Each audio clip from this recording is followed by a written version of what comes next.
whenever a patient will have a TULSA, the doctor that is doing the TULSA needs to do extra MR sequences, I strongly examinations. believe If he or she doesn't do that, you have to ask yourself, is that guy good enough? I think you need the images even if it's not the apex. You want to study the disease in 1 millimeters.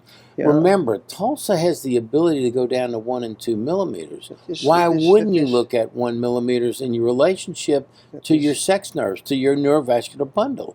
How close? And I tell you where else it's very important is the seminal vesicles. You want to know what your relationship is because TULSA does have the ability to treat aggressively. It can't destroy all the seminal vesicles, but it can give you great margin past basal tumors.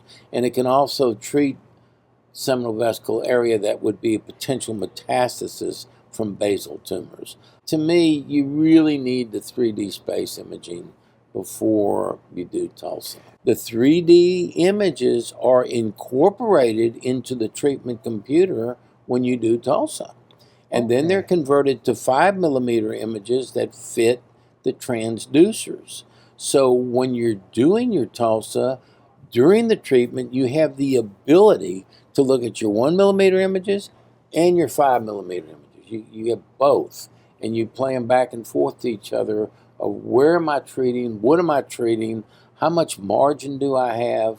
There's a lot to think about from these, but you must have good imaging. Yes, we have been discussing that a long time, is that prostate imaging itself is not easy because you combine anatomy with cell density, perfusion. Now I hear susceptibility, small vessels. What I tell my urologists is think about this, ladies and gentlemen. You learned X-ray imaging of the urinary tract. You learned ultrasound imaging of the urinary tract. You actually learned CT imaging of the urinary tract. If you're going to do prostate surgery, you must learn prostate imaging of the prostate.